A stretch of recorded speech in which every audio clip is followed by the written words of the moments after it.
Now never bites me. Okay, we're on. All right, good evening, everyone. Welcome to the first meeting of 2024 for the Community Advisory Council. We'll first off by calling the meeting to order at 6 p.m. and we'll go around the room and just introduce ourselves. State your name and your district or the agency that you represent. I'm Lorena Barrera and I represent the 3rd District. Nancy Pemberton, District 5. John Rose, District 2. Trevor Ward, District 3. George Valenzuela, District 4. David Jones, I go by Casey, District 2. Melissa Parmenter, I'm the operations captain in detention for the sheriff's office. And Sharon Post, I'm the administrative services officer for the detention division.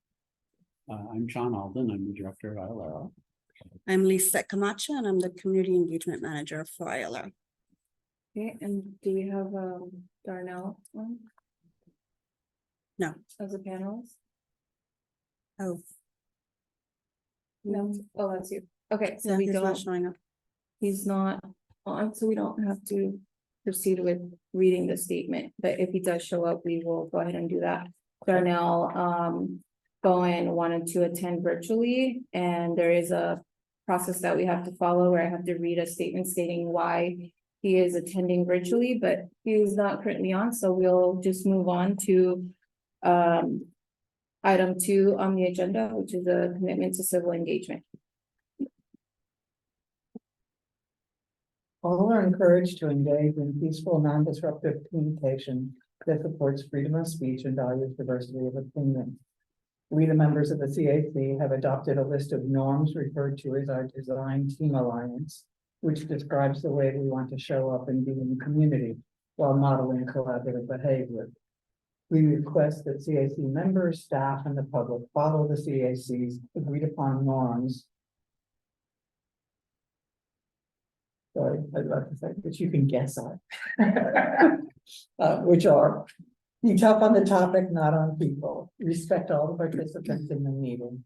Respect each other's perspective, even when you disagree. Respect each other's time. Stay within the meeting's time and content parameters. Practice active listening. Listen with an open mind to all information, including dissenting points of view. Speak to others as you would like to be spoken to. Allow others to speak without comment or intrusive sounds, and honor freedom of speech and call each other in.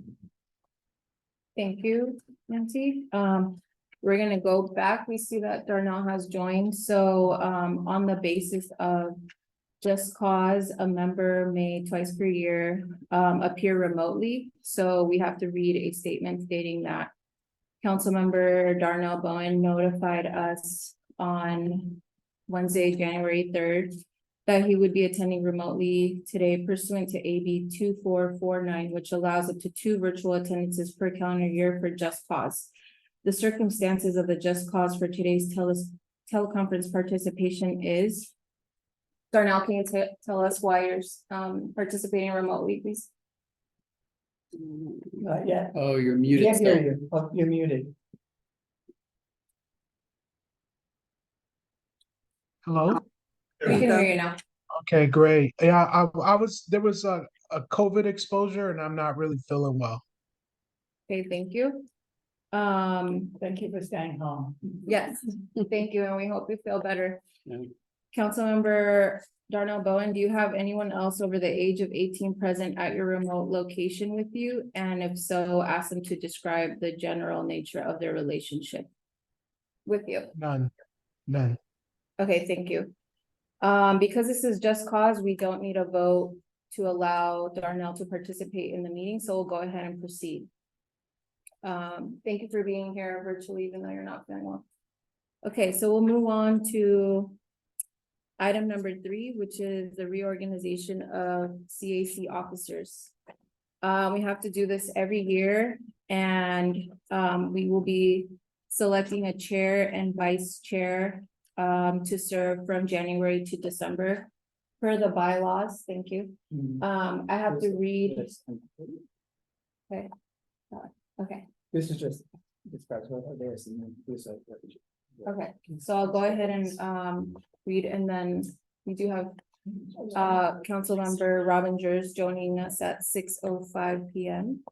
Thank you. So for the reorganization of CAC officers, at a regular CAC meeting prior to the end of the term for current officers, the chair will read the duties and qualifications of chair from the bylaws, and nominations will be taken from the floor. Any qualified CAC member is eligible to be nominated or to nominate him or herself. The same process shall then be followed by taking vice chair nominations. Elections can be held following the close of nominations, and the officers shall be elected by a simple majority vote. If a CAC member is unable to attend the CAC meeting, he or she can be nominated and elected based on prior verbal written statement that if elected, he or she will accept the position and fulfill the duties of the office. So I'll go ahead and read the duties of the chair and then the duties of the vice chair. The duties of the chair are at CAC meetings, the chair shall preside over CAC meetings, maintain orderly procedure in accordance with these bylaws, and decide questions of procedure subject to the full CAC. Develop the agenda for CAC meetings with the assistance of other CAC members, officers, and staff. Be allowed to participate in discussion relating to any matter he or she deems appropriate. Recognize any member of the CAC who desires to speak. Set and adhere to time limits for any member of the public who desires to address the CAC, consistent with the requirements of the Brown Act.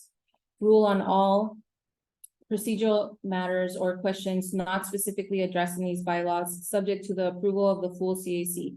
Work with officers and staff to produce minutes of the meetings. Duties related to this chair shall include serving as a primary liaison to the Iolero director, serve as an ex officio member and remain cognizant of the activities and progress of all committees, if any, participate together with the other officers and staff in creating and monitoring the progress of the CAC's work activities to ensure that CAC goals are met, and periodically make a progress report to the CAC. Serve as a resource to members in their efforts to contribute to the CAC's work, and when required, collaborate with other officers and staff to resolve issues relating to a CAC member's fulfillment of designated duties.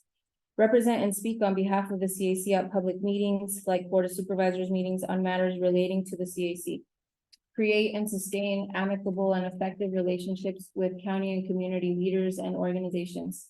Advocate for CAC initiatives throughout the county approval process. Remain cognizant of Brown Act requirements both during meetings and throughout the month. Monitor and intervene as needed. For vice chair, the vice chair shall preside over CAC meetings in the chair's absence. Assist the chair in developing the agenda for CAC meetings. Participate together with the other officers and staff in monitoring the progress of the CAC work activities to ensure that CAC goals are met. Serve as a resource to CAC members in their efforts to contribute to the CAC's work, and when required, collaborate with other officers and staff to resolve issues related to a CAC member's fulfillment of designated duties. Next slide. Fill a vacancy occurring in the office of chair for the unexpired term. And then to qualify for officers, to serve as a chair, a member shall have attended at least 4 CAC meetings within 6 months prior to nomination. Be an able and willing communicator. Express the intention to attend and lead at least 10 of the regular CAC meetings during the 1-year term. For vice chair, to qualify, the member shall have attended at least 4 CAC meetings within 6 months prior to nomination. Be an able and willing communicator, have expressed the willingness to support this chair and to fulfill the other duties assigned. And with that, I'll ask staff if we had any prior nominations for the position of chair or vice chair from anyone who may be absent from this meeting. I have not received them. Okay, next. So now we will open it up for the selection of chair. And I'll ask CAC members to nominate anyone who you would like to have considered for the position of chair, Including yourself. including myself.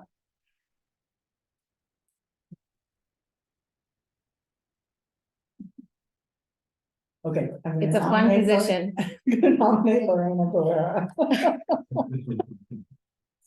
Are there any other nominations?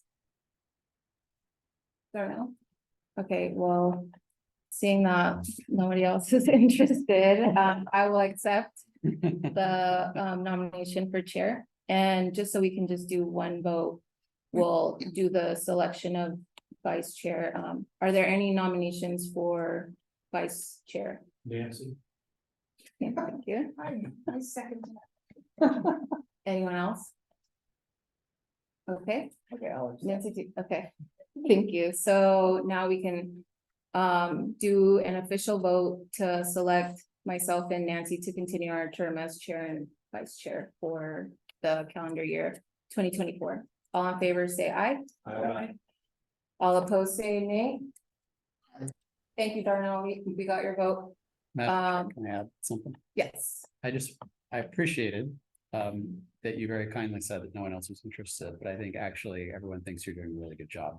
Okay, So, same for Nancy. thank you. You're welcome. Thank you all. So with that, the motion carries and we are very happy to continue to serve you all as your officers for the CAC. Thank you. Thank you. Okay. So moving on to the approval of the November 1st meeting minutes. Hopefully everybody got a chance to look at the minutes, and if you didn't, please take a quick look.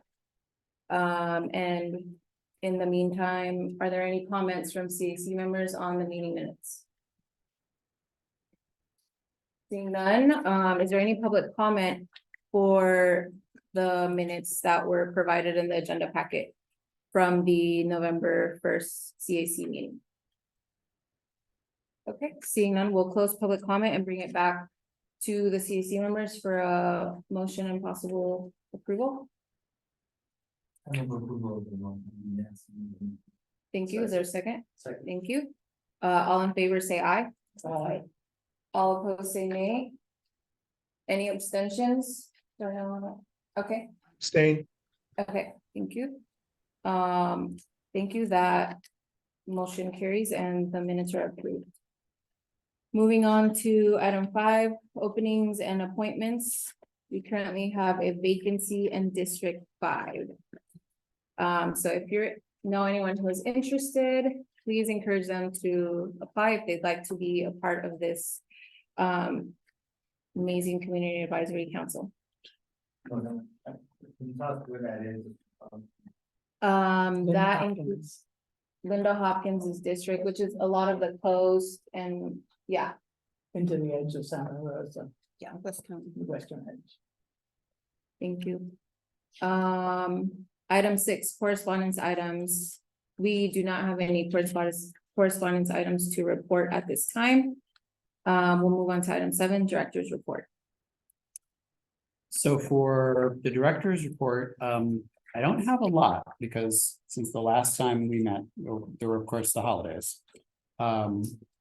I haven't been here since the early November meeting, and of course, right after that meeting, we had the NACOL National Association for the Civilian Oversight of Law Enforcement Conference in Chicago. And I thought that was the most interesting thing for this report, purposes of this report that occurred over the last couple of months. All of the members of ILARO went, all of the staff. And that's one of the few times we've been able to do that. So I was grateful that we had the budget to make that happen in the time.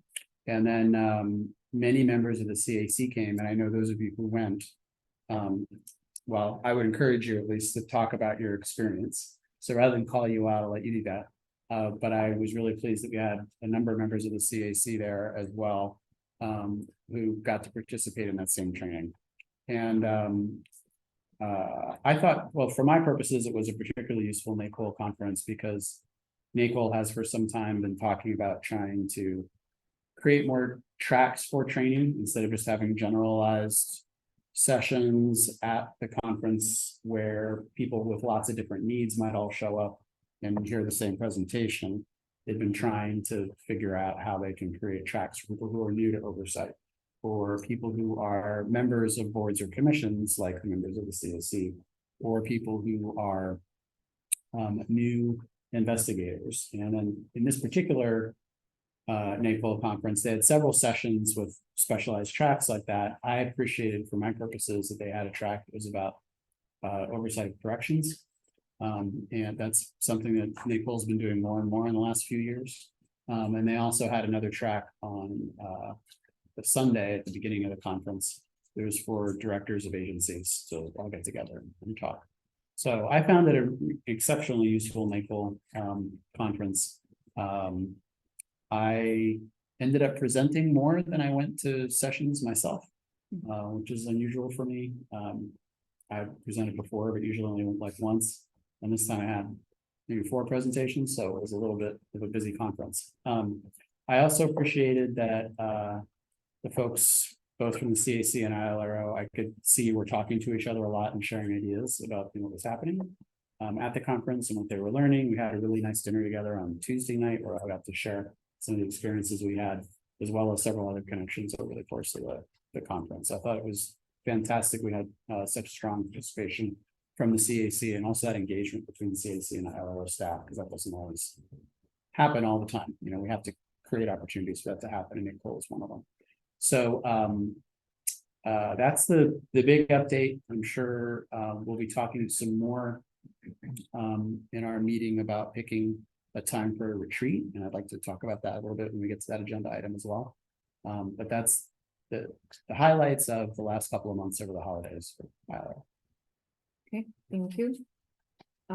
Any questions from citizen members? Well, I was curious when you want to do this year, now or at another point, or. Well, I believe the agenda has an opportunity for reports from CAC members as one of our regular standing items. And it's an opportunity for each of you to say whatever you might have been up to over the last bit of time since we saw you last. We added it on item 13, NAPOL conference oral reports. So you'll have more extra time to give updates. Yeah. There are not any questions? No. Okay, we will move on to item 8, Sheriff's Liaison Report, and we just have 2 updates from our guests. Inmate Welfare Trust, we'll start with the Inmate Welfare Trust Fund Annual Report. I'll turn over to you. Okay, that's me. And I'm not sure if you had specific interests that you wanted to hear about. I wanted to just kind of give you an overview of the fund, how the both funds interact, some kind of the big picture trends that we're seeing. And then if you have questions about, you know, any of the details. So, the sheriff's office has 2 trust funds that are connected to detention. One is the Jail Stores Trust, which is to operate the commissary jail store. The other is the Inmate Welfare Trust Fund, which receives profit from the jail store to use to benefit education. It's education, welfare of the people who are incarcerated in our jail. And so the statute that provides the authority to maintain both of these trusts is the California Penal Code 4025. And one of the requirements is that we provide the Board of Supervisors with an annual report of expenditures every year. So the November 7th annual report of the trust funds is part of that obligation. So the county treasury holds both the funds. They perform audits every 2 years. It's a 2-year audit each time we do it. So essentially there's an audit for every year that we function. The Inmate Welfare Trust is administered through the Inmate Welfare Trust Committee.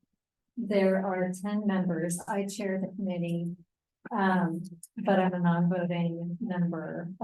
8 of the members are voters. And I can talk about who's on the, so, you know, all of this is in the report too, so I apologize for being redundant. But the committee members are myself, both detention captains, two lieutenants, the program sergeant, the inmate programs analyst, and the sheriff's accounting manager, and two civilian representatives. One is a longtime volunteer in detention, and the other is Kathleen Posey, our retired public defender. All the inmate welfare trust expenses are, as I said, for the benefit, education, and welfare of incarcerated persons, and may also include salary and benefits for programs personnel. And there are some parts of it that are kind of, you know, they say in some situations, inmate welfare trust money can be used for the facilities, but that isn't anything that we ever, the committee is very, very,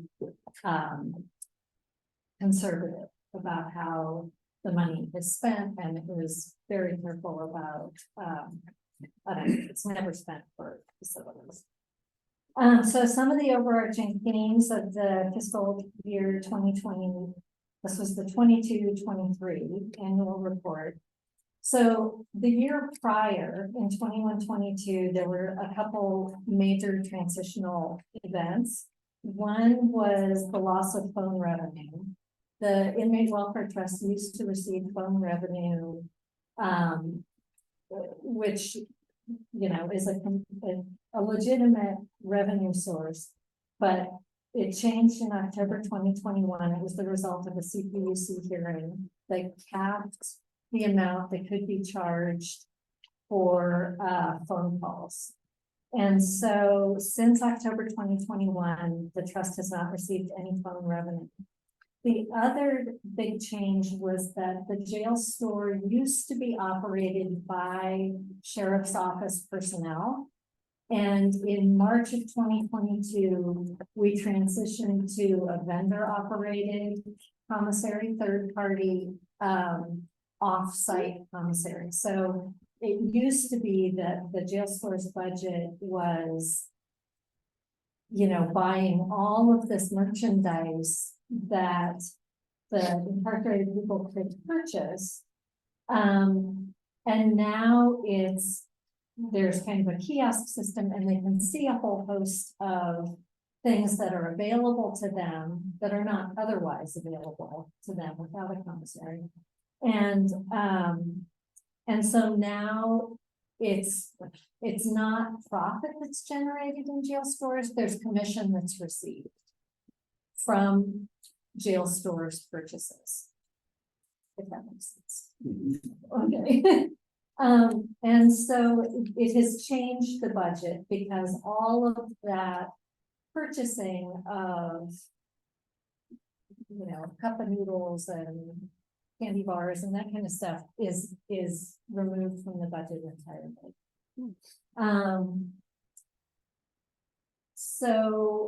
And we also have a much lower population than we did pre-pandemic. We're still facing COVID restrictions, quarantines, and which impacts programs profoundly. And we also have a staffing shortage in detention. So basically, when you look at the budget for the Inmate Welfare Trust, revenue falls into a couple of categories. It's interest that's generated from the fund balance, and the transfer of profits from the jail store trust. That's where most of the money now comes from to the Inmate Welfare Trust. The expenditures fall into categories of inmate programs, which are a whole range of educational, vocational, literacy, legal, recreational, and support services. So it's contracts with nonprofit service providers in the community, books, religious accessories, school and art supplies, basketballs, games, and then and classes. Most of the things that, you know, with contracts with community service providers are, parenting classes, anger management, job skills, life skills, literacy, family liaison and community support, assistance dog, puppy training, all these, we have a horticulture program, which has ended, but it was still active at this time. And then salary and benefits, we have 2 program staff, a programs deputy and an admin aide. And they provide both mandated and non-mandated services. They coordinate academic programs. We work with the Santa Rosa JC. We have a charter high school.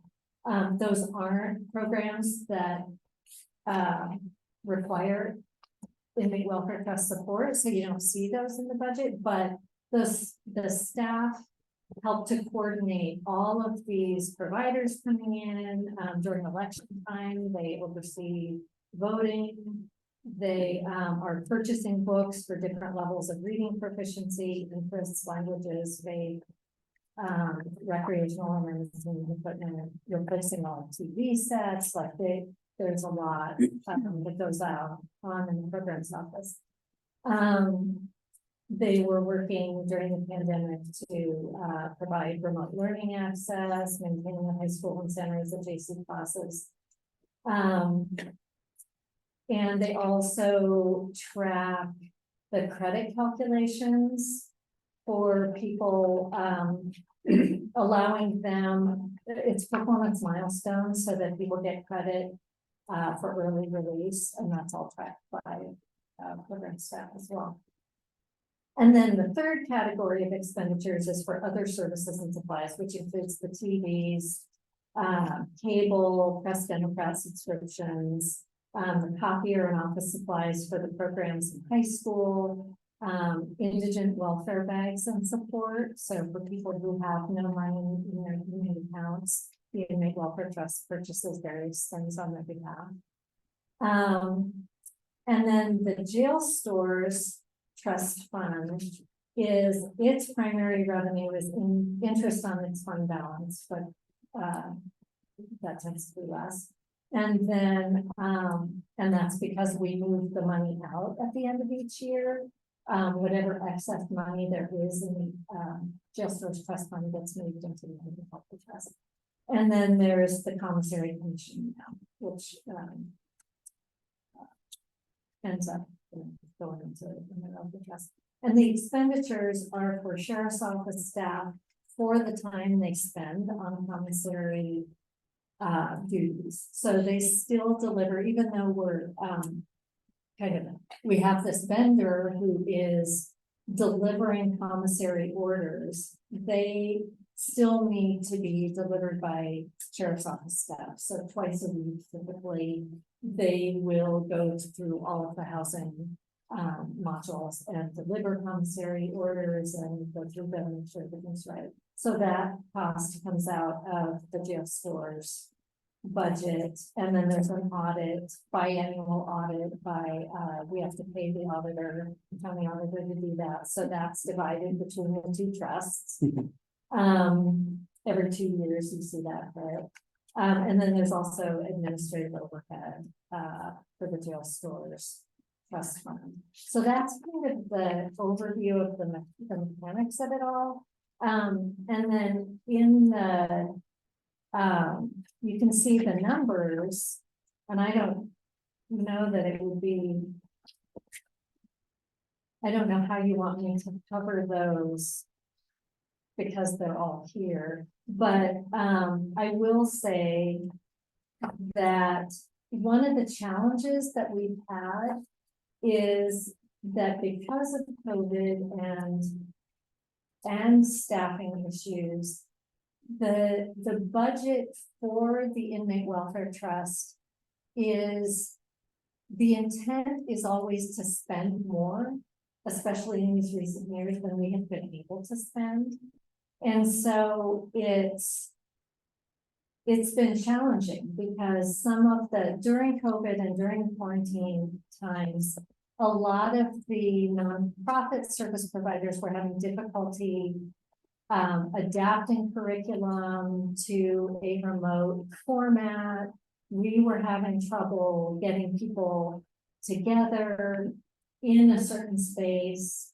There was much more independent learning. And so a lot of these contracts have not been maximized now for a number of years. So we budget for a full contract, but they aren't always able to produce, and they bill us for what they are providing.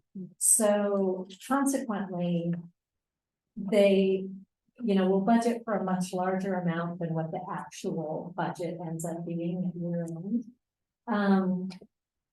And this is coinciding with that loss of revenue. The phone revenue was significant. And so when you look at prior years, prior to the pandemic, both the expenses and the revenue were much higher. And now you see everything's lower. If you were to compare this year's annual report with fiscal year 18-19, for example, the expenditures would have been 800,000 compared to, what was it this time, 4, 5? Yeah, so we're also digging, the committee is digging into fund balance more now too. It's always been, because the revenue is so volatile, for the Inmate Welfare Trust. And so everybody, it's been spent cautiously. It's been spent well, but it's not like anybody's gonna pay for parking lot or and we do have other funding sources to do different things, like, the JC, we're not paying for it, and the school, I lost my train of thought. So it was $50,000 this year that was spent out of fund balance for this particular annual report. 50,000 was spent more than what came in, but the intention was actually to spend more than was spent, and the committee was willing to do into fund balance, even though we have almost no revenue. So, they're trying to balance maintaining the fund for longevity with, the need to provide as many services as we possibly can. So, Go ahead. Thank you for telling us about that. I have a couple of impressions and I want to run them past you. Okay. I think they're right. I've heard from a number of people that 20 years ago, these funds were easier to maintain because at the time, jails across the state would be able to get revenue off of cigarettes and phone calls. Those have both evaporated, right? well, Cigarettes it's is mentioned in penal code. It's interesting, Yeah. the sheriff can sell tobacco products. And I have not been here long enough to really speak to the history that long ago. But I get the sense that it's, sources are depleting. Yeah. And I think there's a misconception too that the jail store is just there to make money, and it's not. I mean, people don't have to purchase anything that's there because all of the necessities are already provided, food, clothing, mental health care, medical care, hygiene supplies, all. And so this is extra stuff that people want. And, it makes perfect sense for the money to go to benefit the people. Yeah, And- I guess the reason I bring it up is that, my impression is that statewide, county jails are all having the same challenge that you're having here. in Oh, Sonoma County. absolutely. Everyone's got the same Yeah. challenge. The sources of revenue have changed in ways that might in other ways be good, like if we are either not at all or selling much less, tobacco to folks who are in lockups in different parts of California, that's probably got a great health outcome. But on the other hand, that was historically a way that a lot of these programs are funded, for better or for worse, and there isn't an alternative source that's come up. And then like phones, if they're less expensive now for inmates to make calls, they might be connected more with family, and that's a positive. Mhm. But on the other hand, then if that was one of the traditional sources was kind of programming, for example, Mhm. then if that source of funding is starting to dry up, then where else do we as a state find that money? It doesn't sound like in any county there's a solution to that yet. No, well, I know that San Francisco, there are a couple counties who have just decided to provide funding from their general fund, and that's a heavy lift. Yeah. And I would suspect that they're probably cutting programming as a result of that change. Sure, like all the things that these funds are spent on, are things that the county could spend on from general fund funds. Or can supplement with you right now, right? It's just. Kind of like having a grant or a donation from someone. It's nice to have some sources of funding other than just the county's general fund, because it has so much pressure on it. So it's great that you have a And I funding think- source, and now just sadly it's shrinking. Yeah. Yeah. I will also say too, though, that, and everybody, the CPUC, decision, it put a 7 cents per minute cap on domestic phone calls. And, I think the range that different detention facilities around the state were charging was enormous for phone calls, depending on their contracts, depending on all kinds of things with their phone providers. We had been charging 21 cents a minute, and we did get a commission on that. And now that it's 7 cents, it all goes to the provider because they can't afford to provide services. And give us part of that 7 cents.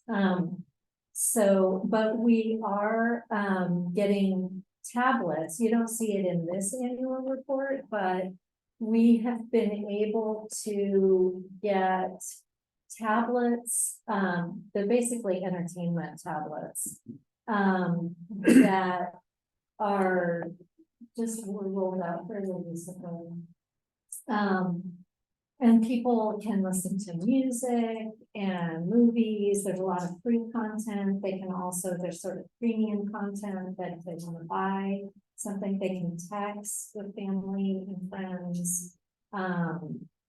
We'll have video visiting. So I think in terms of communication options, it's a welcome change, especially, with COVID has just changed everything. But, so we will be getting, or we are starting to get commission from the tablets, but it's not anything like what the revenue, but it's something small, and basically it's a great service at the same time that I think the incarcerated people should appreciate. There are members of the public that can be way too modest, that appreciate the fact that revenue is coming down. At $1.8 million, at one point, I think we're charging them for every dollar, 55 cents went from sheriff, 45 phone company. Your comments, you're kind of living off those poor people, sucking on them. The fact it's coming down with all the time people have less out of their cell time, more time they have with tablets, more they can do stuff. The idea instead of visitation, I think there's problems with that, but why talk to family, trying to set up drug deals, so I think you have to monitor all that. But I think this is all wonderful. The fact that you're coming down, I think at one point with north counties, they were saying people played poker and everything else all day and they played the wrong moves. So the biggest thing about comments like moves. So yeah, that's going away and we shut it down. That's not all bad. So the fact you've got a nice $1.4 million or something balance, it's going to keep you going, but you're giving a lot of service as people are in their cells. I think it's just fantastic.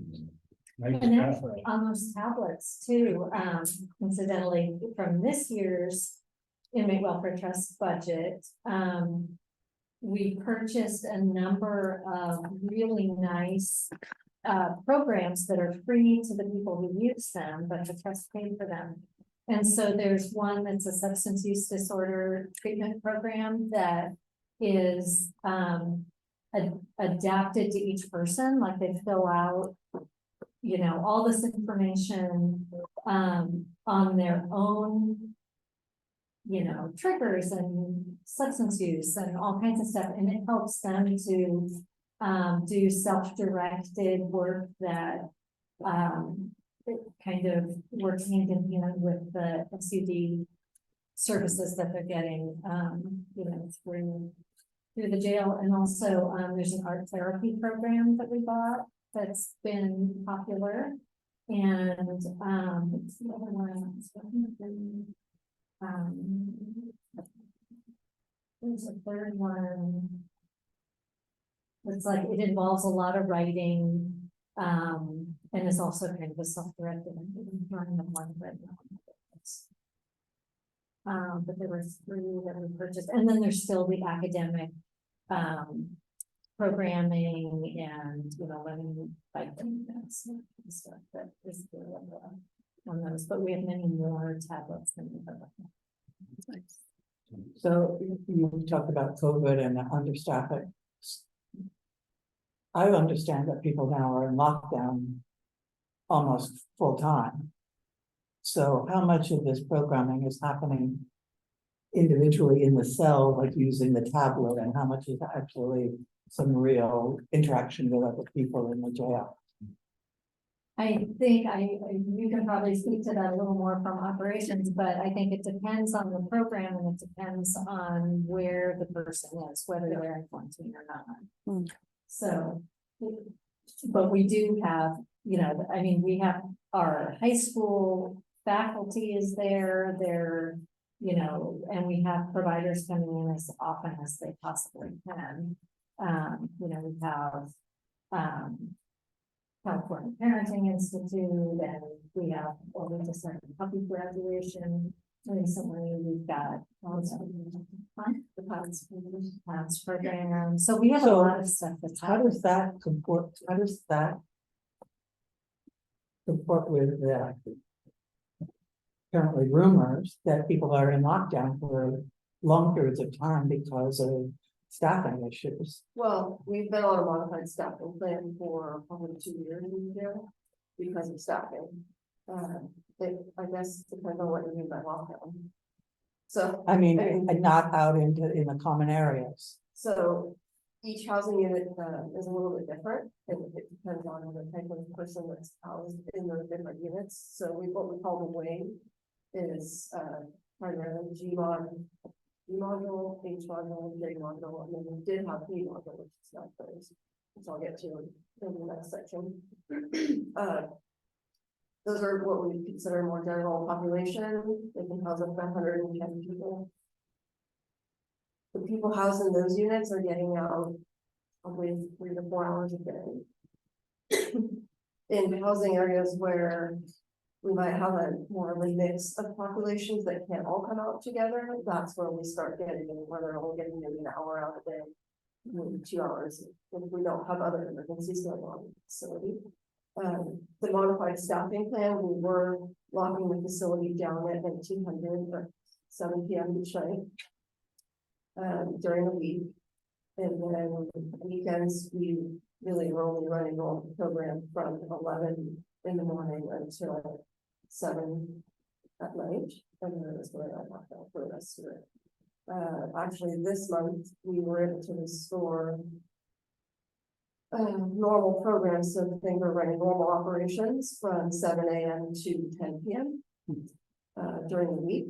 And then on weekends, we restored staffing 7 to 9 in the morning. So programs running from 7 a.m. to 7 p.m. on the weekends. And then we have plans as we get more staff to kind of increase those areas where we still lock them. So, Thank you.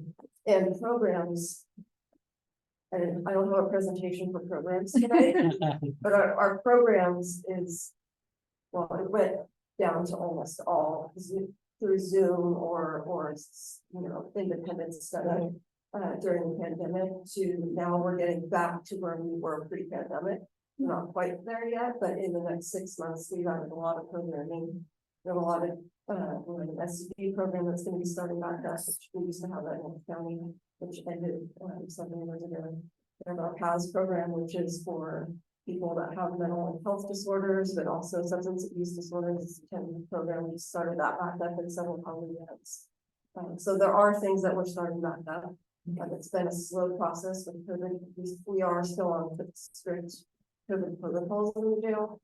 We've just got 2 units off quarantine, so it's still in the jail and we're still dealing with that. And that has set us back on the program, but we are moving in the right. Great. So I just want to add one other thing, that is to just underscore what Tom was saying about the, I would say both the tobacco and the phones, and that is that, you know, that money came from those people's families, and it was very, very hard on them.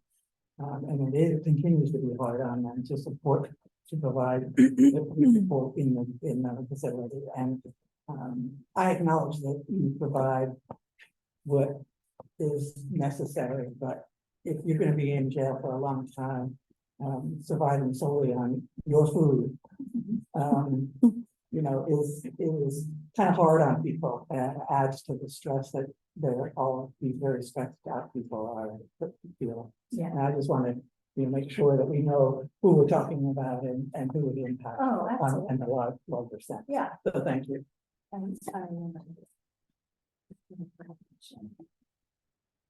Yeah, oh, I wanted to mention too that, quite a bit of the inmate welfare trust money was going to provide free phone calls to people for the first, I don't remember how long, probably the first year of the pandemic, up until, it actually went until the day the CPUC Yeah, rates went into effect, part of so, our review from here, we negotiated that with my desk. pardon me?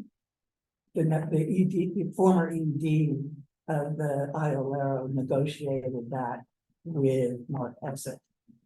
To provide the free calls during COVID. Oh, That's how that came about. it was discussed in committee many times, you know, as we were ramping it up, because we started thinking when the pandemic just started and everybody thought, I remember it was like, oh, shelter in place, this will be over in a month, and you know, it just kept going and going, and then we grew and grew, so the assistant sheriff was, active, you know.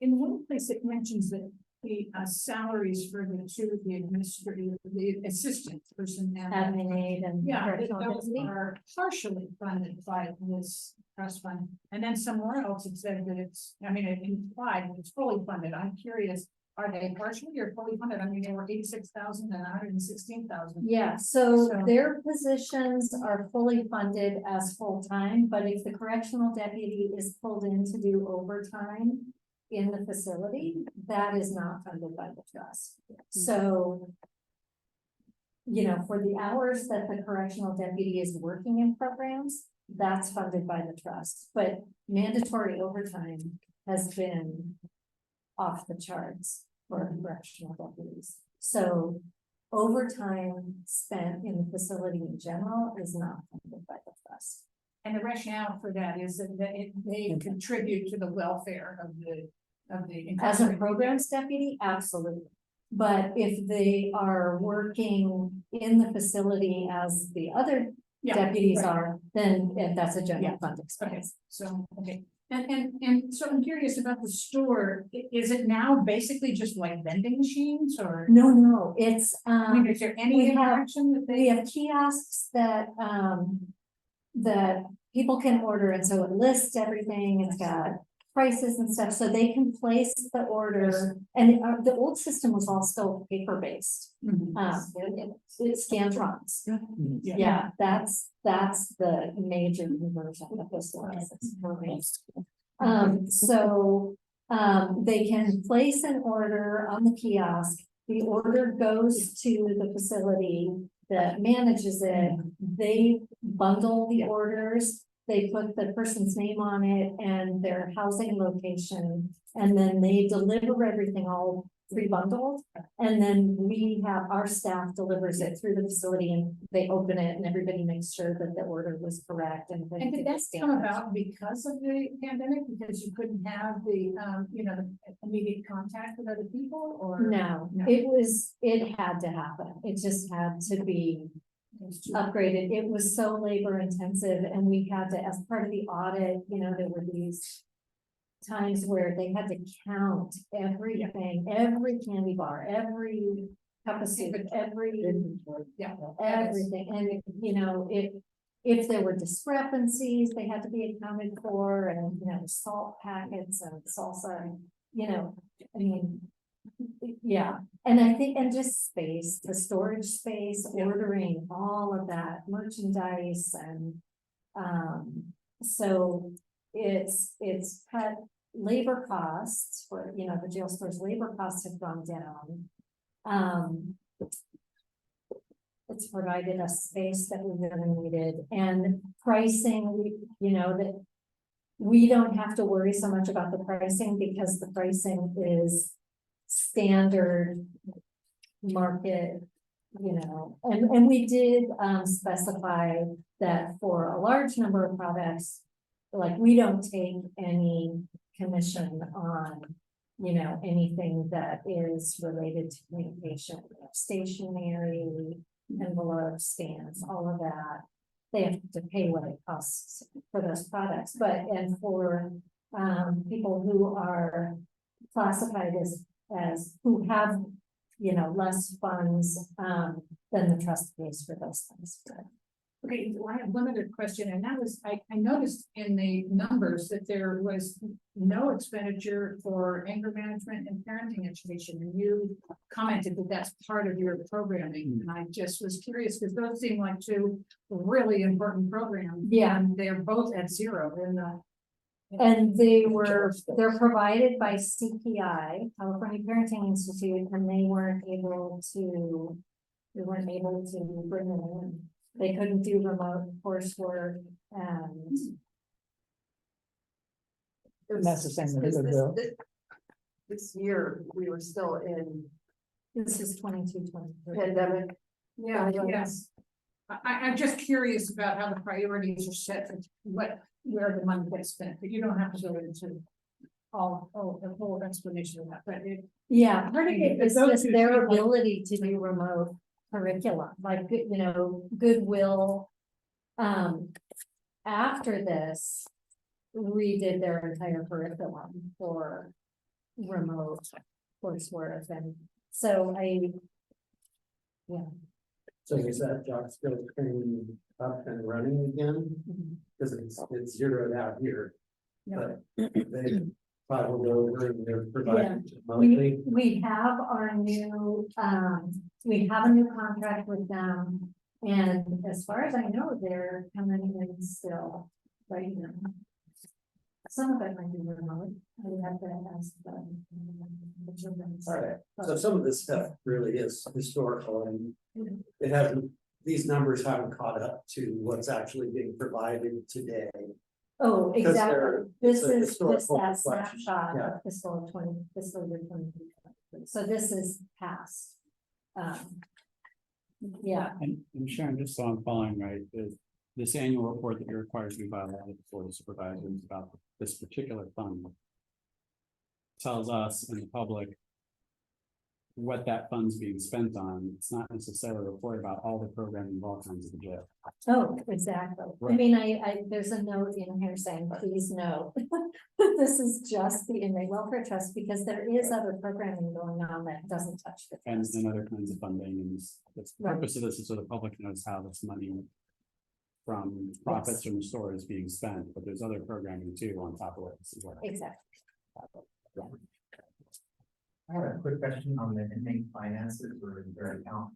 How does that work? I know that families send money to their loved one that's in jail. But does the account start when they get processed and they give them cell? Does the account get them $10 to start with, or how does that work?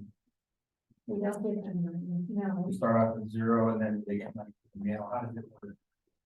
Well, I think most people, or many have money in their possession when they come in, that starts there. But then they can pull some of their own personal money in, or they can, you know, have family contribute to their fund. Well, it's Their an electronics account. Yeah. It's not like they're getting $10 in the mail or a check for $30, it's all electronic and the family members can add them into their account. remotely, yes. Curious if you could elaborate on something you mentioned about how the budgeting has been above what it was actually getting spent. We've done like the contracts are not being maximized or some of these nonprofits providing their services. Can you still elaborate on kind of the reasons behind that?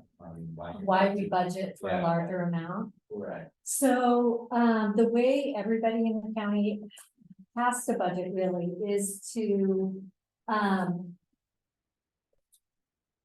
if you have contracts that you've already signed with somebody, and if, you know, we will sign contracts with, for example, Friends Outside or California Parenting Institute. And there will be, it'll be based on how many classes we and they plan, what we would like them to provide and what they're able to provide. So we negotiate those contracts, and there will be this plan that in a perfect world without COVID or anything else, they will be coming in and providing these services. But we've had so many, and so for when we budget for that particular contract, we will put that full year. So it might be $60,000 for parenting classes and intervention. And so we'll budget that whole bit, because if it happens the way everybody wants it to happen, we have to have the money budgeted to give that, to pay for those contracts. And, so we assume that they are gonna provide the services that we want. We have to make assumptions at the beginning of the year, and so unless if it's obvious, like if we know, if we have a new contract that isn't gonna start until March, obviously we're not gonna budget the full amount. We would budget for 1 quarter. You know, we would budget for, you know, what we assume is it actually gonna be spent. But so for all of the contracts that we have in place, like right now, we're working on a contract for ESL. We have a contract with the library, and so we have a librarian who curates the book collection and does a book group,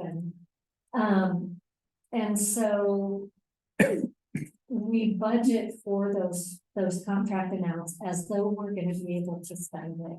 But over these past years, none of those contracts have been able to spend the amount that we have contracted with them. For what, whatever reason. So, for example, when we made the budget for 22-23, the year that we're talking about, we budgeted $305,000 for the contracts and programs. And ended up, well, actually for the entire year, we had budgeted $856,000 and ended up spending. Thank you. So, and a lot of that is because of contracts that were underspent. But it's better if we did the reverse. If we didn't budget enough, then we wouldn't be able to pay them without having to go back and modify the budget mid-year. And it's better just to set the money aside as part of our plan and say, okay, this is what we're committed to if we're able to spend it. And that way we're not doing a piecemeal thing where, I don't know, it's just better for financial. And then we can look at what that's gonna do as a 5-year projections, where's the fund gonna be? If we exhaust this much of principal. So in this in the year that's represented here on. Total expenditures on this, trust fund. Account, we spent 400. Which page are you on? Exactly. The third, second to the last one. Okay, Yeah, number 6. We spent 408,000.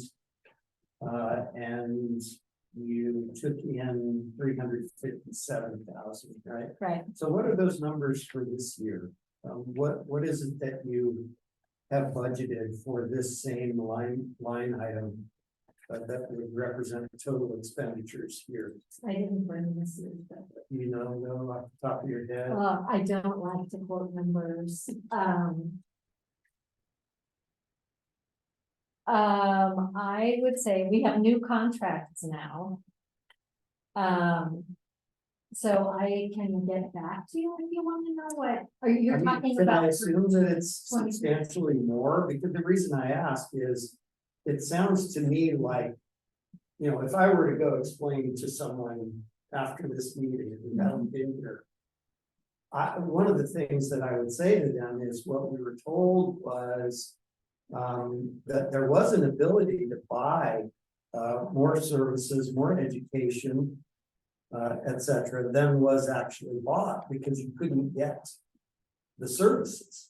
That's why I'm seeing zeros next to anger management, parenting, job skills training, et cetera. You weren't able to acquire those services because you were hamstrung by COVID, it sounds like. Mhm. And so it sounds like you're phasing out of those limitations, Hopefully, right? Well, I mean, you said a few minutes ago, you thought that, for example, Goodwill was coming in to the jail. mhm, I assume that's to provide job skills Right. training. right, That's what I see here. Yeah. So I'm assuming this 408 is going to be substantially augmented because it sounds like you're able to acquire services that you were not able to acquire. so in are you this last asking year. if we're budgeting, if we have a higher budget for conference, is that your question? Yeah, I'm like, what you project to spend on this same line that is 408,000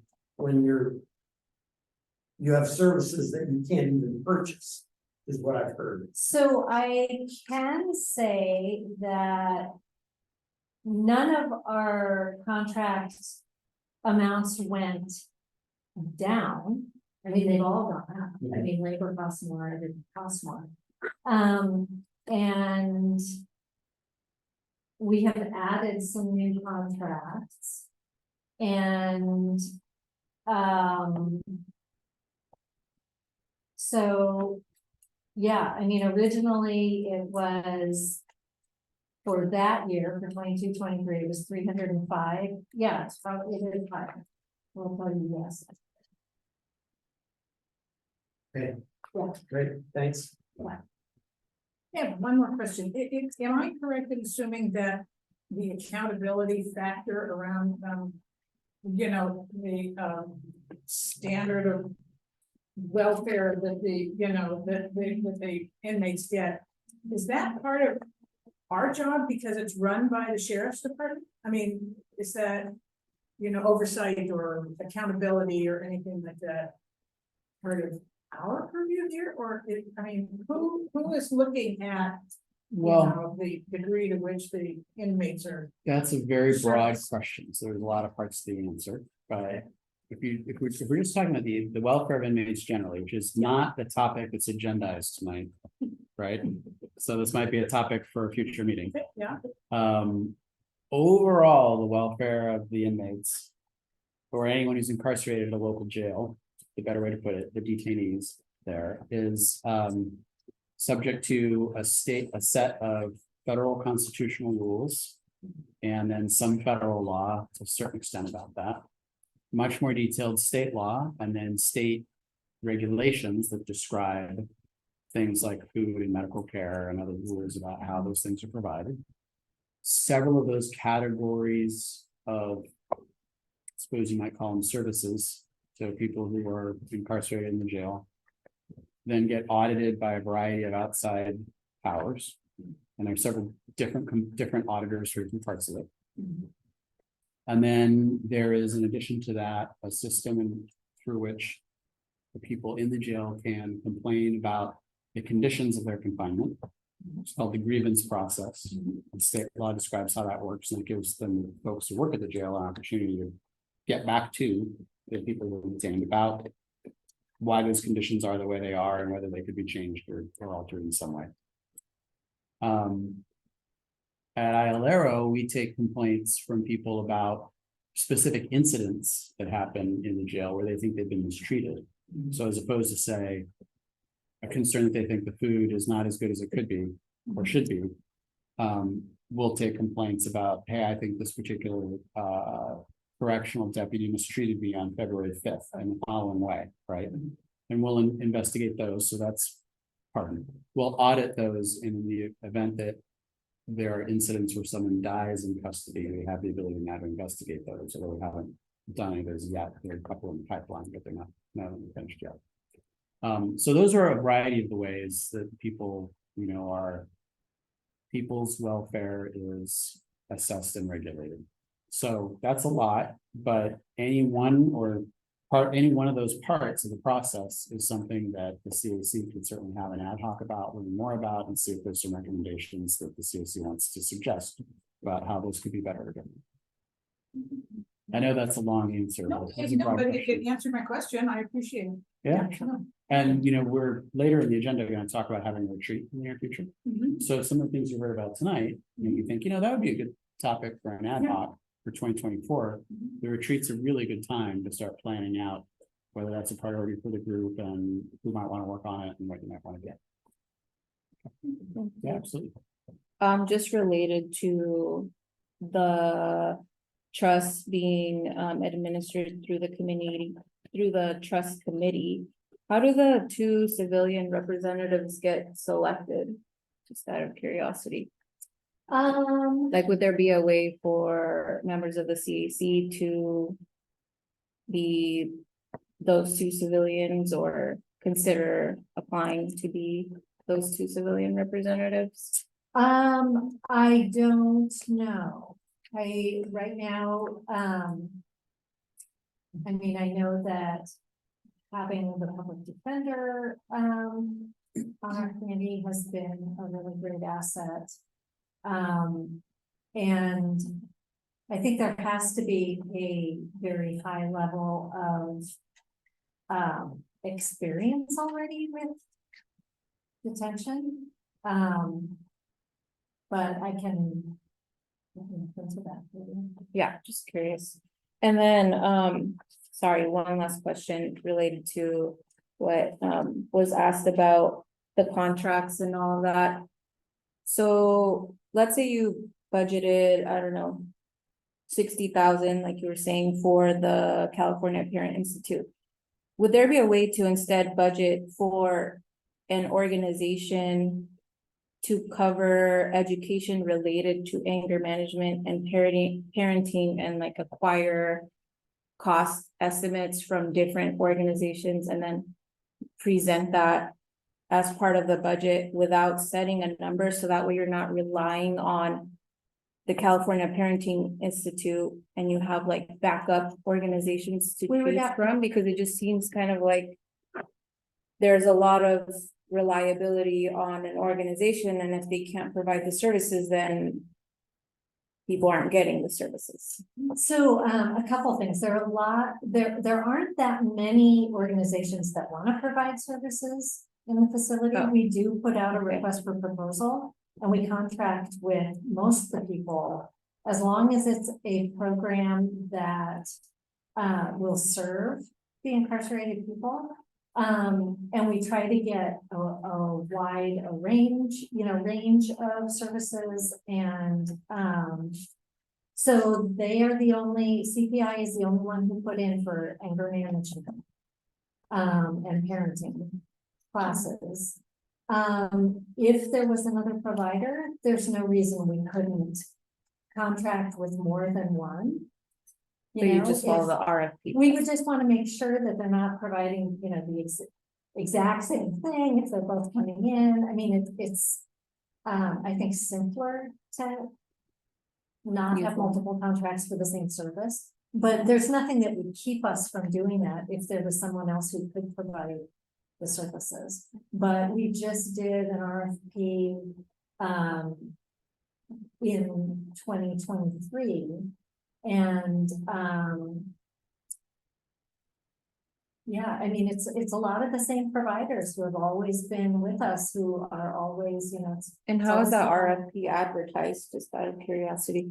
it's pushed out, comes out on the county's RFP website. It's county purchasing that manages them.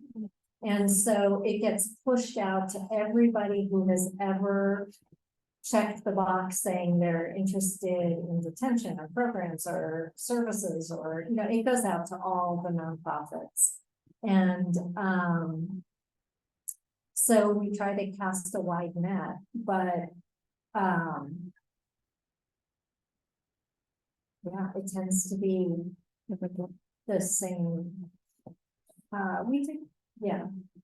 Sometimes there's some variation, but, and we are contracting with some individuals who are providing services. Yeah, the county rules for, well, I don't know. Never mind. But, you know, we follow all the county contract, Requirements. So depending on the amount of a contract and, you know, sometimes many things have to go out to RFP because they want to ensure competitive bid. Yes. Okay, thank you. Mhm. Do we have any more questions? I just have one question. Could you look at page 6? It's a numbers question. On the activities for holiday cards, is it $405.24? Yes, the 24 cents should be there. Okay, so it's just 405. I'm going, why are they spending $40,000? Yeah, Okay. Good, okay, thank you. Yeah. They are really good cards. This was, The basketballs are really expensive. Okay, we don't have a hand up from Darnell, so I think we can stop sharing. We'll open this up for public comment now. Cause this is, let me see, how many people oh. So we'll go ahead and offer 3 minutes for anyone who would like to comment on this item. Susan, no? We don't have a hand raised from Carrie, so we'll close public comment and, I think. Thank you for the presentation. Really, it was very informative. I know it's just the annual report, but we did have a lot of questions. it's a lot of. Yes. So we'll move on to item B, update on out-of-county detention facility housing of incarcerated adults. Oh, it's fine. We asked you a lot of questions. We actually thought it would be a short meeting. But All these numbers. yeah, what's interesting? So we kind of already touched on that we have some staffing issues in the jail and that we're kind of doing a lot of different things to kind of improve our staffing levels, doing the modified staffing plan, just to try to get our mandatory overtime down, because at one point, the overtime was reaching close to 100 hours of mandatory overtime per deputy in the jail. And so that's it per month, in addition to the regular work hours, which is not manageable, not in the short term. It's not. So we had been trying to think of every way to get overtime down, to improve our staffing. One of the options was to look at housing incarcerated persons out of county in an effort to reduce our population and then maybe close a housing unit and not have to staff that unit, save on overtime numbers. So we reached out to several counties. Most counties were not able to accommodate our request. But Solano County, who we have done this with in the past several years ago, we housed incarcerated people out of county. Back then it was for population, because our housing population was really high. So we reached out to Solano County, and they said they could accommodate and they were interested in maybe coming up with a contract. So that was probably September, October of 2023. We worked, was back and forth with Solano, and in November, we were able to come up with a contract that we both agreed upon, to house up to 75 incarcerated persons, in Solano's, county's jail. There's, the option of housing some of those incarcerated people in their main facility, and then they also have a facility called the Clay Bank facility, which they had a couple of units closed down at the time, and they were able to open one of those units up to accommodate our incarcerated persons. So the Clay Bank facility is a little bit older of a facility, but it has 4 pods basically, where there's double cells and day rooms. And the population that we ended up sending down there can all come out together, so they actually are getting more time out in Solano County than they probably were in our facility. So the contract was approved and signed off November 7th. The contract goes through June 30th of 2025. That doesn't necessarily mean we're planning on housing inmates out of the county through the end of the contract, but we wanted to make it a large enough window so that if we need to continue doing that, we can. So probably mid-November, we started sending some transfers down to Solano County. I think at the highest, it was up to 55 incarcerated persons that we sent down there. We were able to close B module, which is one of our housing units in Monroe, as a result of sending those incarcerated people down to Solano. So that did save about 10 hours of overtime per person on our staff. Currently, we have 46 incarcerated persons out of the county. We've kind of run into some issues as we're working through the contract. It's only been about 6 weeks. So we have 46 incarcerated persons out of county currently. We are looking at sending a different population of incarcerated persons down there to try to increase it closer to the 75, closer to 70. They are sentenced and unsentenced. Unfortunately, we don't have enough sentenced inmates that are compatible and can all come out together and that met the guidelines that Solano would accept to send all sentenced incarcerated people. So we do have sentenced and unsentenced. Our transportation unit brings people back if they have court dates, and then they bring them from Solano. They stay in the jail for how long they need to go to court, and we send them back to Solano. If there's there might be some other reason why they might have to come back, our transportation is doing all of that transporting. Yeah, so that's basically the gist of what we're doing. I imagine there's gonna be a ton of questions.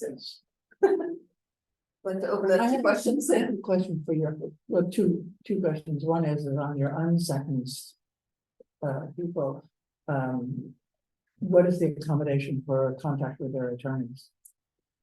So there's the same speed dial service. It's free, but they would have in Sonoma County to contact the public defender, their attorney, and probation. So we were able to arrange that with Solano County, so they are able to use the Solano County phones to call Sonoma County, the same speed dials that they would have in Oroville. There's they get one free video visit per week down there for either personal or professional. And then the attorneys can do Zoom interaction with their clients. Solano County is all video visiting. So they don't have any in-person visiting. If you go to Solano County for in-person visiting, you go into a room with a monitor, and that's how you see. So there is no face-to-face visiting in Solano County. We have made some accommodations if we need to bring somebody back for trial preparation. The attorneys reach out to the courts, and we are bringing people back for those things. We're, like I said, it's been about 6 weeks. There's some issues we've been working through with the courts. That's probably the biggest issue. And we're hoping to send more sentenced people, which is why we're looking at different populations. The Send Down Nurse Law has been open to different populations coming down, so. Hopefully, if we can send more sentenced people down there, then we avoid the back and forth transporting and we avoid the court, the issues with the access courts. Thank you. Money, what do you pay compared to what it would cost here? I don't have the exact number, but it's less, their daily rate is less than us. For a while, the state was forcing people from the federal, or from the state penitentiary Yes. into the county. Is that gone now, or is that still happening? Yeah. And those were supposed to be, there was a big delta, like $100 a day. You were losing money every time you sent something back. And you send those people to Solano, make up for it. or- If they will accept them, yes. So if they're sentenced, they would be sentenced to, basically, it's a 1178, I believe is the sentencing line with that falls under. So they sentences that people used to do in prison, they can now do in a county jail if they're sentenced under that statute.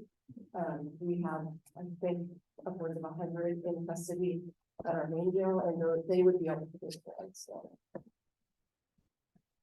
You mentioned 100 hours of overtime per month. There's a lot of studies about that, and that being a good thing. Yes. How much have we reduced that? Down to at least no more than 80 January hours is a week? 56. 56? Yes, there were a lot of things that we did. The transfer to Solano County was one of the things that we did. The Sheriff is also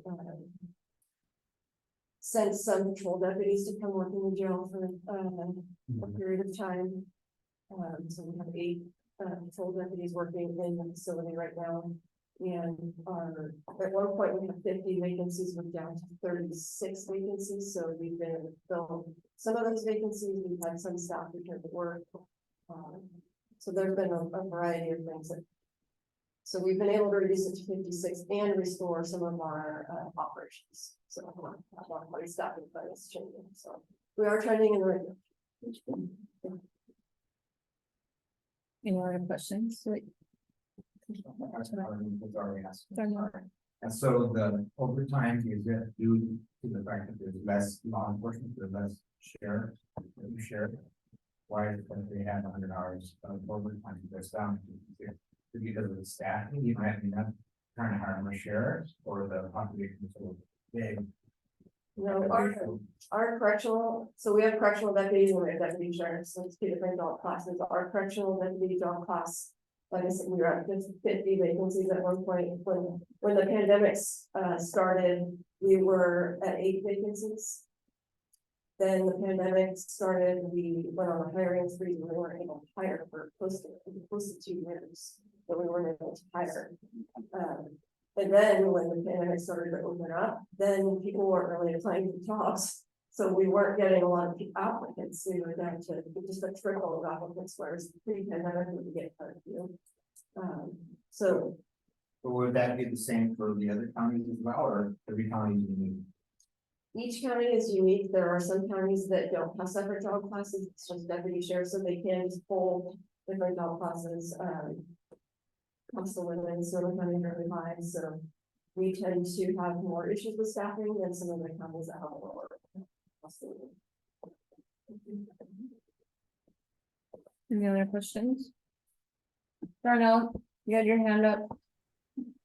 Yeah, and I think that part of my question was answered, and that relates to the overtime, the 100 hours a month, and that you've been able to reduce that with partially due to this transfer system. That I understand you say that you're doing around 56 incarcerated people, but the contract allows up to what, 75?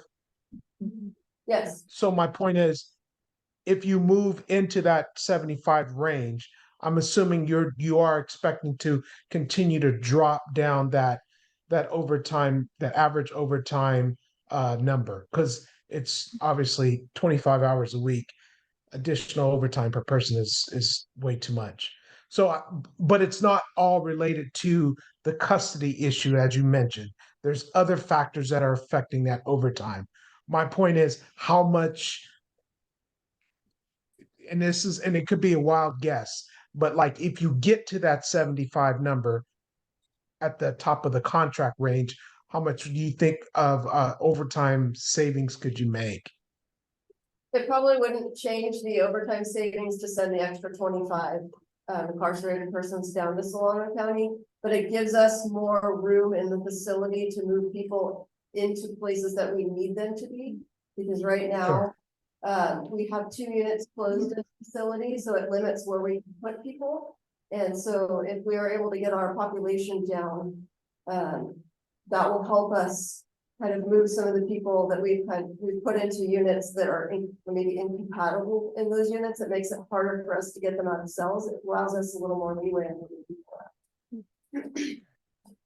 And did I understand you say that the people that are going to Solano County, the inmates, they tend to be more on the individuals that have been sentenced? Did I understand that correctly? We have sentenced and unsentenced. There were not enough sentenced inmates to send all sentenced, so we did have to kind of mix it. Ideally, it would be sentenced because the only transport back and forth would be when they got released.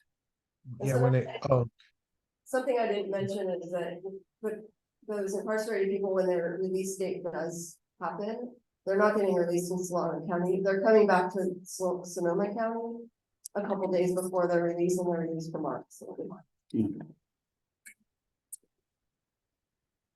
okay, Is that thank all? you. Yes. But now, John, I'll use the number 56 for the number of people that you had in Solano County. 40, and it's 56 hours of mandatory overtime. Okay, something like which number? Got lost in the numbers, thank you. My only question is, when do you anticipate providing another update to the Board of Supervisors, just so we can tune in and see how the program is going? I'm not sure we are doing it. I'm not sure. No, It was presented to the Board of Supervisors to approve the contract, and the contract, it was through June 30th, 2025. so then probably sometime after, just to see how it went, or, Actually, the board item was to get delegated authority to enter into a contract, and we also have authority if we needed to enter into another contract with another county, we would be able to do that. And then we did say that we would keep the board updated if we entered into another contract. But I don't think otherwise that there's a Another formal update. commitment for us to give updates just generally. okay, but if we were Because this is the interested only in contract we just entered. getting an update, we could request for you to come present to us again. Thank you. I Yeah, don't. one simple quick question. On those contracts, are they two-way? Or if Solano County ever wanted to transfer some of its population this way, is that embedded in the contract or would that be a new agreement? It is not part of the contract. It's only for them to house our incarcerated people. It doesn't go 2 ways. Okay, thank you. But there is a clause in the contract. If things are not going well for either side, we can get out of the contract. We can bail out. That's part of the county template has an escape hatch for all. Yeah. Okay, thank you. Any other questions from CAC members? Okay, we will turn it over to the public. And we'll give you 3 minutes. We'll start with Susan. So, my question is, you said that there is no personal contact in Solano.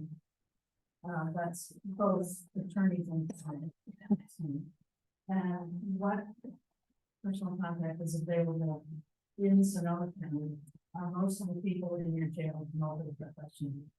Most of the people in your jail, from Sonoma County, and therefore maybe their families are here. And is this hardship having them in Solano? If they can't see people they would normally be able to see, that has a negative impact on possibly their mental health. It could. Yeah. It would probably depend on the person and. Well, obviously that, yes. In Sonoma County, the personal visits Yeah. are through the glass. So I get to see the person and, speak with them, it's not through video visiting, we don't have video. The people that are in Solano County still have that option of doing the remote visiting with their family. For that hour a week, that is provided for the cost to them, so they still do have that option, but it's for that. Okay, so it's but in Sonoma County, it's an hour a week. The same. I'm not sure what. They get multiple videos. Yeah, this is definitely, I mean, in my opinion, this is a hardship. No, I'm not saying that you can avoid it. Just saying it's clearly a negative impact on. I will say the trend with a lot of facilities is to go to video visits. Right, which, I mean, it's negative. Do they have tablets over there? Like you have one too? Do you have any other? But they're getting a lot more time out of themselves. Okay, it doesn't look like we have additional public comment, so we'll close public comment. And bring it back to CC members. Do you have any other final points? I just want to follow up with Susan, in Solano County, well, let me ask first, in Sonoma County, do lawyers have contact visits with their? They can, They can, and how about in Solano County, can lawyers have contact visits with their? I'm not sure. I would imagine so.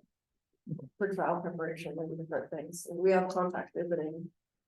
In our county, but they need to show that in videos or.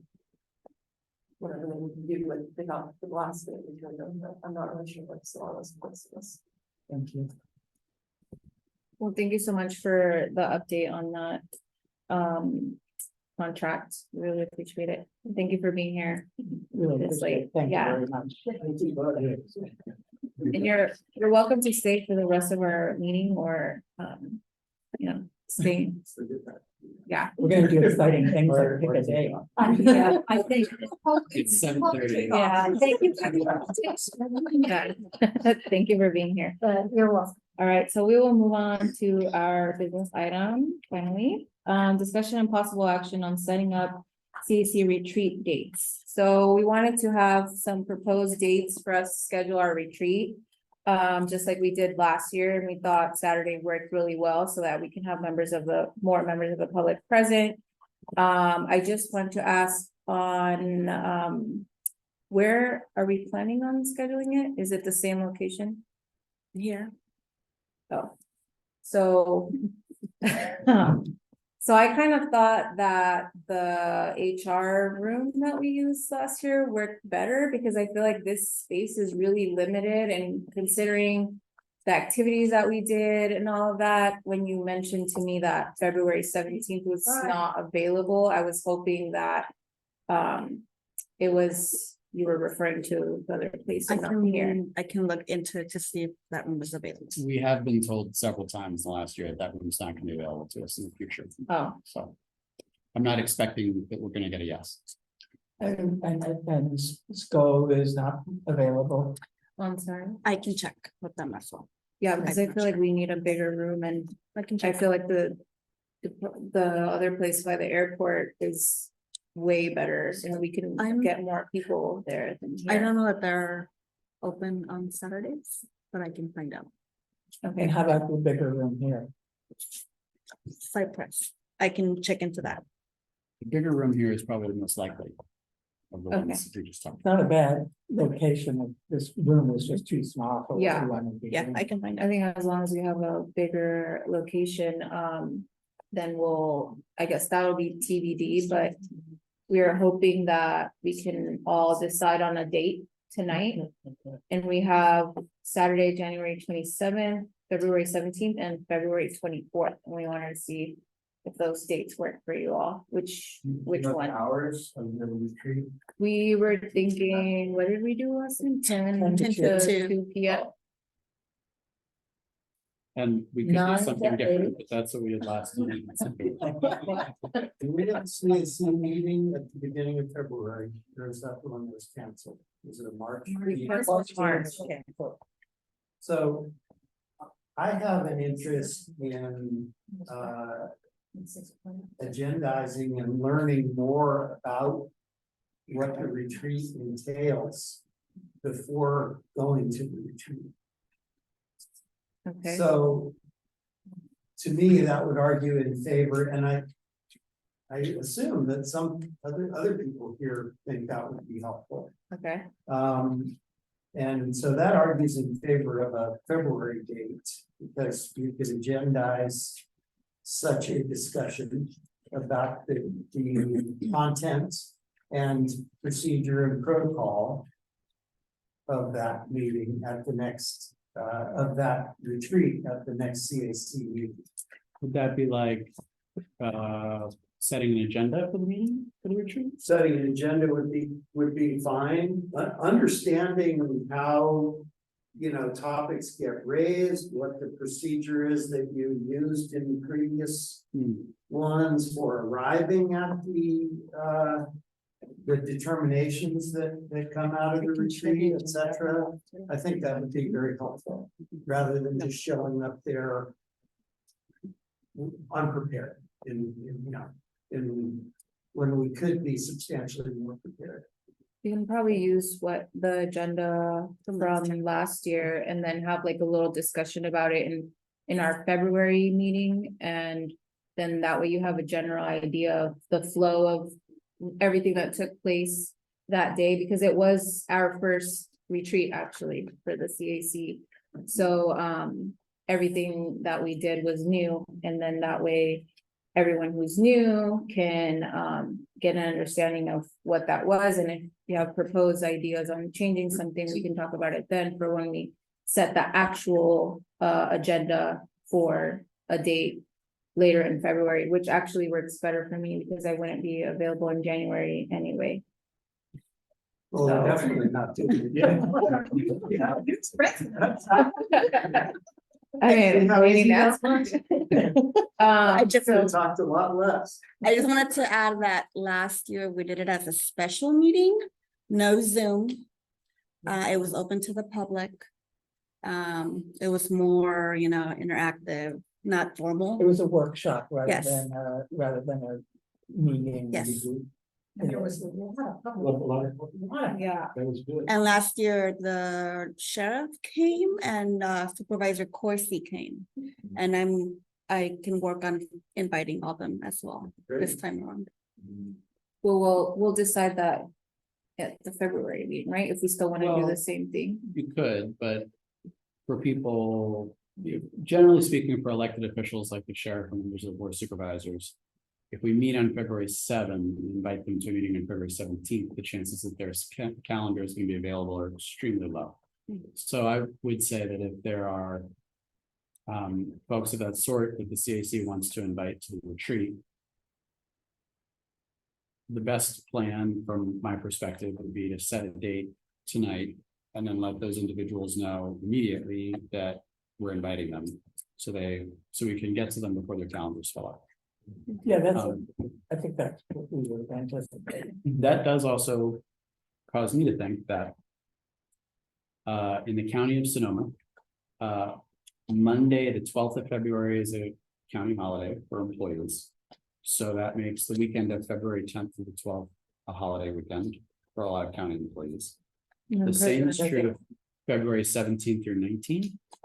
Yeah, I which just is- looked it up. Yeah, exactly, which is, because that Monday, the 19th is also a holiday for Sonoma County employees. So while I don't know the calendars of any of the people we just mentioned, I would venture a guess that that would make the 17th a less likely date to get them than the 24th of February. So is everyone They okay with? the President's Days. Yeah. They that's get right. both birthday, old fashioned. 24th is good. Yeah, it works for me too. Everyone? Yeah, what are the CAC meeting? February 7th, yes. You know what I might And then we just suggest, have a meeting March 6th. Yeah, I saw that, so I thought they didn't meet till April, but I didn't see anything about February. Oh, no, we meet the first Wednesday First Wednesday. every month, It's unless we can. Yeah. Yeah. Normally, the next meeting date is, sorry, John, listed under the adjournment section of the agenda. That's Oh, what it there, said. yeah. That's it, sorry. yeah. Not- if it's all right with the CAC, then if we're going with Saturday, the 24th of February, perhaps we would also, by we, I mean Lizette and I, would take a look at maybe putting out a newsletter in the near future, like in the next week, that tells people to save the date. And also put that on our website. And then on February 7th, we could make sure that the CAC is on the same page, or what the agenda would look like. So we can, for Brown Act purposes, publish the agenda very shortly after that, about 2 weeks before the meeting. Yeah, Does that I sound think good? that's great. Okay. And I think not having the hybrid option is fine. I feel like it'll be more chaotic, and we know that the community is interested and they will come. Maybe we should just decide if we do like 9 to 1, 10 to 2. What does everybody think? 4 hours? Do we start? I at like 9, the 10? 10 to 2. Okay, me too. I like to sleep in a little.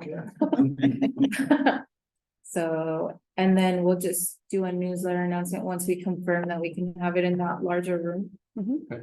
Yep. And then it'll also go on Facebook and stuff, right? Yes. Okay.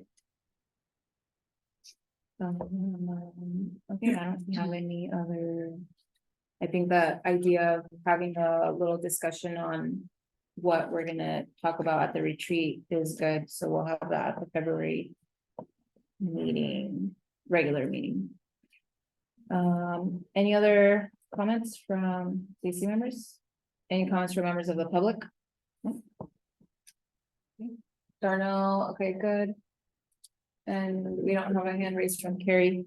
Okay, so we'll close out that item and then move on to committee reports.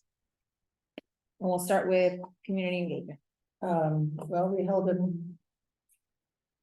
listening session to which hardly any of the public showed up last in December, and I think a couple of reasons for that is, one, it was just December, and two, we didn't do a very good job of getting out the word. And I was quite disappointed in that, but it is what it is. So we haven't met since then, and I think we are scheduled to meet. Can't remember what the day. I think it's actually following or before the February board meeting, council meeting. I am going to put on John's hat next week and go talk to the regional training center about the work of IOLARO and the CAC and why civilian oversight is a thing that they should embrace rather than fear or detest. So the regional training center is where they train cops to be, so Just sheriffs or everybody, right? That's right. When I have been in the past, there have been new hires. They're from a wide variety of agencies, most of them in Sonoma County, but some from other counties. And so some of them are members of the, well, incoming potential members of the sheriff's office here, but also, other police agencies in the county, in Marin County, in San Francisco, Solano, and a couple other local areas. And it differs from the academy because you have to go through the academy to even become a police officer, to go to the training. This is the academy. Oh, this is the academy. Right, so there are a variety of ways in which people go through a police academy or a sheriff's academy. And one way that Sonoma County facilitates that is by having this regional training center. And then the agencies that send their new hires to that academy, the regional training center, pay a fee, right, to send them. But that also means when you have a lot of smaller agencies, as we do in Sonoma County and in Marin County and other counties, Solano County, for example, you can then make it more financially feasible to keep that academy going all the time, because you can get one person from here, another person from there, and then you can put together a class of 50 or 60 cadets pretty regularly every few months. Whereas, if you're an agency that only has 50 employees, you might be doing 2 cadets a year. or 2 new hires in a year, and that's just, it doesn't make sense to run your own academy. So it's a way for lots of agencies to pool their resources to have a shared academy. There's obviously additional training back out at their individual agencies. It's agency specific, but this way one can get the core training that's required by the state of California. Is there a big is there any difference between being trained to be a sheriff and being trained to be a, you know, a regular police officer? Well, yes, if one is being trained to work in the jail, that's a very different block of training Oh, yeah, yeah. than the training to No. be out on patrol. Yes, so that's one example. And also a lot of, I mean, there is some civilian response, or civil responsibilities that the sheriff and police departments don't have. Right, like evictions, which we talked about at this meeting. And then, in addition to that, there's a lot of agency-specific training. So, you know, every agency has very slightly different tools that they give to each hire. And they want to make sure that the people they've hired are proficient at using those tools, and so they train those specific tools. And because those tend to vary, you know, batons, for example, firearms, different kinds of pepper spray, different kinds of tasers do vary from agency to agency. So every agency has their own specific training about whatever tools they choose to use. Okay, I have one more question, then I'll stop talking. Okay, Well, go ahead. yeah, just go ahead and I then wanted after to finish, I just wanted, then I'll finish my report. Okay, So at go ahead. NACO, I just remember them talking about some guy who goes around the country training, remember this training, you know, police officers all around the country, and he's just like, you know, shoot them whenever you can. I mean, he was, do you remember that? He's the guy who has them, kind of, drop their. He's the attorney, yeah. Their moral attraction to killing. Yeah, I mean, I'll get his name, I mean, I can find his name, because I think that's a whole separate issue for another Okay. time. I It's just not, wondered- that's not related to the RTC. okay, okay, I don't think they have them at the regional training center. okay, I'm gonna find out his name and then we'll find out. Okay. The other thing I wanted to say about community engagement is that NACO is hosting a webinar that Lizette sent out a couple of days, yesterday, I guess it was. And I really want to encourage everybody, whether you're on the community engagement committee or not, to attend that. Student engagement is part of everybody's responsibility, not just the committees. And so I think that I'm hoping that we're going to learn some new ideas about things that we can do and that we should be engaged in. So I urge you to spend that, you know, it's an hour and a half. I'm sure the last half hour is questions. So, you know, if we put aside an hour to do that, it would be great. Thanks. It's next Thursday, Next Thursday. from 11 to 12:30.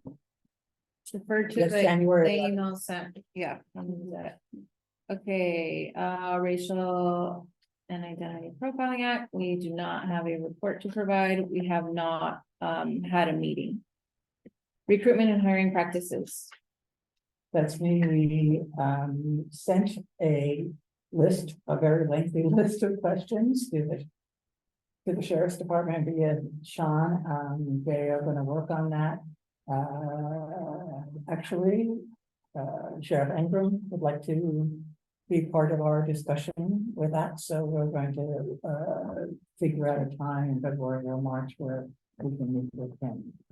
But questions got sent just a little bit before the holidays, so we have to say they haven't been answered. And we were going to meet tonight, but nobody, but I am here, so I don't think I need to meet with myself. We want to try and focus our goals in this, because recruitment, hiring, retention is a huge issue, and how we can be most helpful. I don't think tackling it all at once is the best way to proceed. So, Okay, evictions ad hoc. Esther, myself, and Garrison Boyd, we're trying to meet, we haven't met yet. I thought I was gonna see Esther tonight, but I didn't see her tonight, so we'll hopefully meet in January. We haven't had our first meeting yet. Okay, no problem. Thank you. Did you skip D? Policy sorry, yes, I did skip it. Thank you. Policy recommendations review. Well, our ad hoc, which is myself, Tom Rose, and Alan Prevel, who's a member of the public. Have gone into a little bit of hibernation, but we're just awaking as of today. I would characterize where we are as, first of all, our initial focus is on payment policy, as you all know. You saw some of our work products, last meeting or that last meeting before. We are continuing to research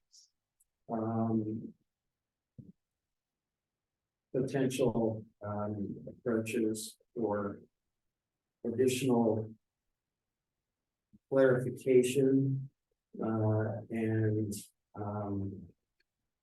controls, focused control over the use of canines in the field to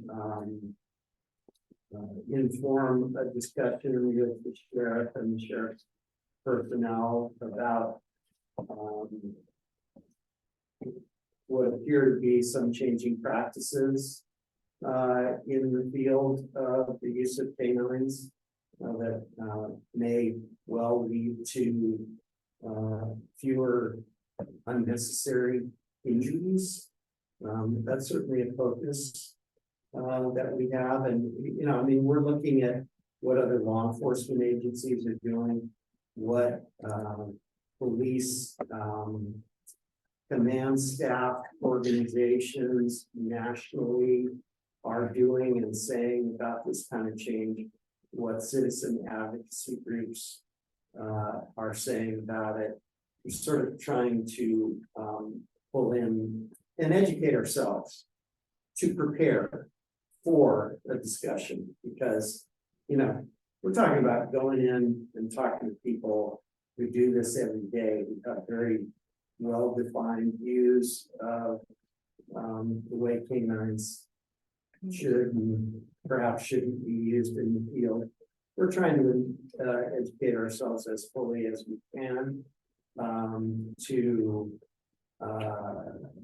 motivate some change. So that's where we are. And I expect that we are going to request that type of discussion, perhaps even before we meet again, but in the very near future. So. Okay, thank you. Moving on to open time for public comment. Do you have any members of the public who would like to address? Cece, go ahead, we'll give you 3 minutes. Just in terms of the community engagement meeting. I was equally disappointed, but I got feedback, some directly, the ones I got most directly. A lot of people just said, what's the point? A lot of people have given up on change in Sonoma County. They really have just turned away from it. Doing everything instead. What I got sort of through the grapevine and not directly was that those who were particularly interested in that subject are only interested in being in the streets, they don't care about meetings at all. To me, that's ridiculous, but that's what we feel. So that's just the feedback that I have about that. Also, I'm babysitting a 3-year-old every Thursday, so I cannot be at that meeting. So I am hoping that I'll get some feedback, because I would like to do it, but I can't. Oh, the webinar, The webinar next.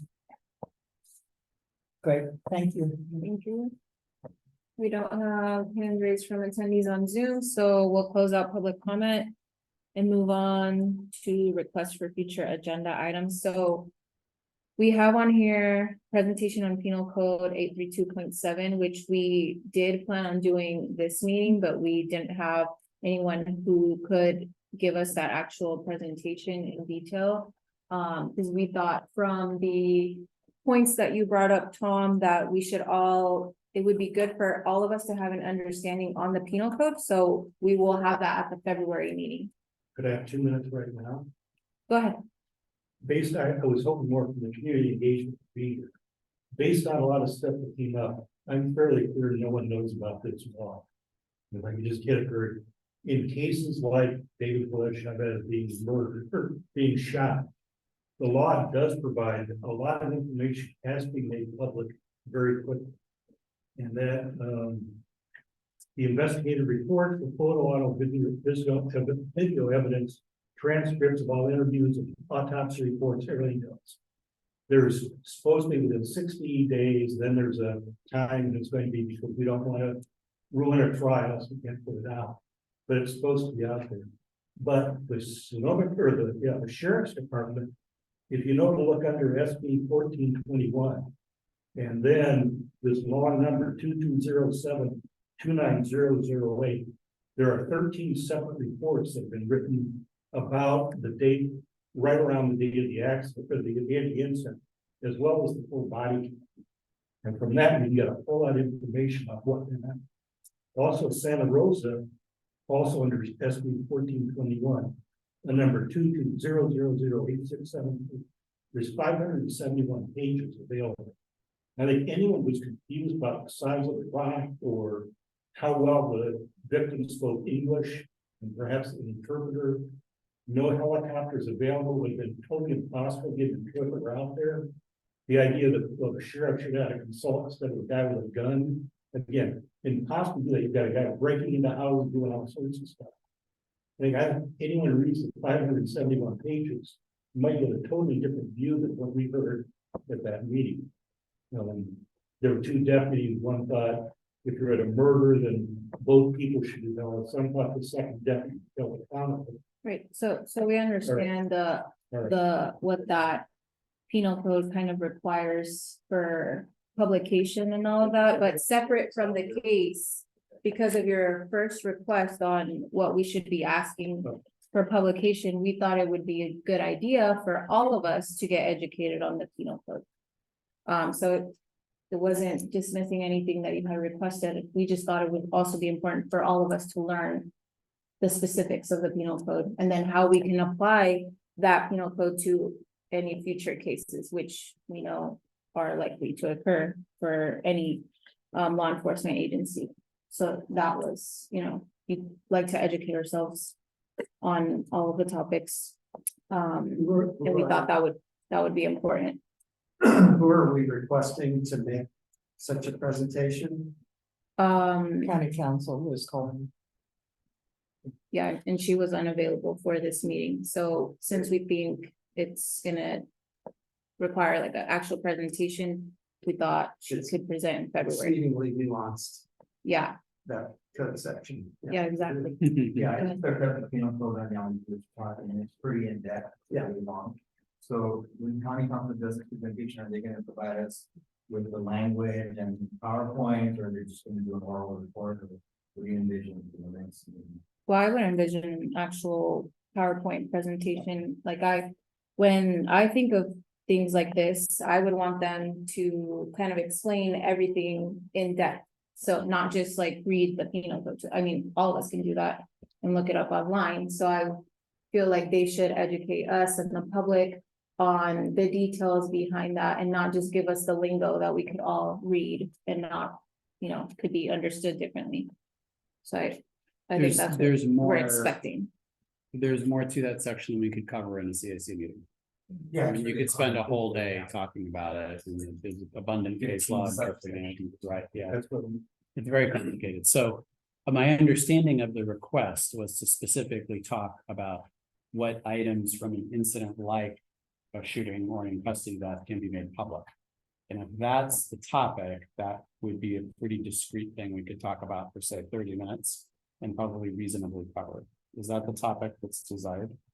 Yes, and that, Because people don't know there's a lot of this information that's been made available to the public Already. but it's hard to find that. yeah, so we wanna get that understanding and then understanding Yeah. how we as a public are kind of like inform if there's requirements that tell us, hey, this has been made available and all this and what goes kind of.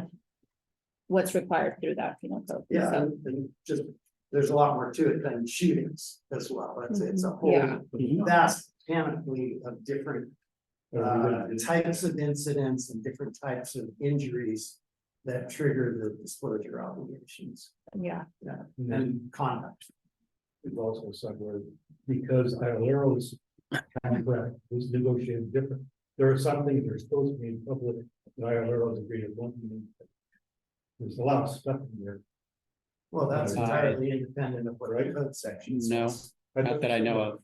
I thought you said that, you brought that up before, that they were negotiating different times. So you're saying all the stuff in that code, Iolero would be able to make that public without violating the deal signing agreement? Let's talk about this, let's talk. Yeah, I'm sorry, I'm not quite following where you're going, but why don't we talk offline? Yeah. yeah, so this will be specific to the penal code. And then maybe when you talk to John, we can, when we do our agenda planning meeting, we can try to see if there's any overlap on what your understanding is of what Iolero can do. And then we have the idea that Casey brought up about the discussion on the content of the agenda. And then I just thought of something while we were going over the reports. And I don't know if you all noticed, but when we brought up the idea of evictions, I was kind of like hesitating of starting a new ad hoc because we are like committed to so much. And I feel like sometimes we should put some things off for like another time. So I feel like every ad hoc / committee should submit like a written kind of summary of what we worked on and what our next steps are, so that we could have that available and maybe discuss at the retreat if that's what we intend on doing, to see if we can help some ad hocs establish a more narrow focus, or if some ad hocs just don't need to continue, and we want to make sure that we all kind of know where we're going with the goals of the CAC and our work in the ad hoc. So yeah, if you guys think we should do that, maybe that could be a part of the discussion of the content of the agenda, but I think each ad hoc should submit a written report that we can include with the agenda packet for our February regular meeting, and then we can use that information to figure out what we do at the retreat. Yeah. If there is a different topic that we think is of particular interest, how do we get that, you know, I mean, would. Oh, bring that we'll up? talk about that at the retreat. Okay. Yeah, and we'll explain how John came up with the activity and stuff that we did at the retreat last year that led to the creation of these ad hocs. I actually was there and I remembered that. Oh. Yeah. So I think maybe probably something similar, unless people have. So the written report then should be Sent to, submitted to staff in time to be part of the published agenda for the February early 7th. February meeting. Yeah, by when would you need that? Was that? Good question. Mid-January, but we Mhm. have a template for that. If you give me a minute, we could pull it up. Okay, Yeah. so while you're finding that, sorry, this meeting's taken longer than we thought, everyone. CAC announcement. Yeah, go ahead. Ad hocs, I'm new to this group, but in another group that I was part of, ad hocs were given a definite time, like, we're gonna create this ad hoc and it's gonna exist from period A to period B. Do we do that here in CAC, or do we just create an ad hoc, and it's indefinite? It's not indefinite and it's not supposed to be, which is why the only standing committee is the community engagement committee. So I feel like we're kind of going into a maybe, Actual topic. We're not yeah, just making an agenda. That item here tonight, right now, is the future agenda, so all of that would be. Well, maybe we can put that for the discussion next time. Right, exactly. We'll Yeah, take that. but it is I kind of think that's set where we need to. and have that. assume that it's like maybe like a year or something. Okay, Yeah, we can talk about it. Yeah, and I'm just don't mean to cut you off, but we need to be careful because of this. okay, so CAC announcements now. NACO conference. If anyone wants to share. Do we want If you have anything that you'd like to share. Otherwise, we'll continue to item 14. No comments. Well, Darnell, I do mean, you? there's a couple things I could say. I mean, Yeah. one of the things that I particularly appreciated was getting to know the staff. And I just felt like it was so valuable to spend time with them and to hear from their perspective what they do and how they do it and what some of the ins and outs of the investigation are and auditing. And so that was a big thing for me. And then there were, I mean, I could go on forever and I won't, believe me. But there were just so many different models of community engagement, citizen oversight that were presented. And I mean, some of them, like Chicago has about 15 different layers of oversight that in all sorts of different ways. But I found it extremely helpful to hear the wide range of what people are doing out there.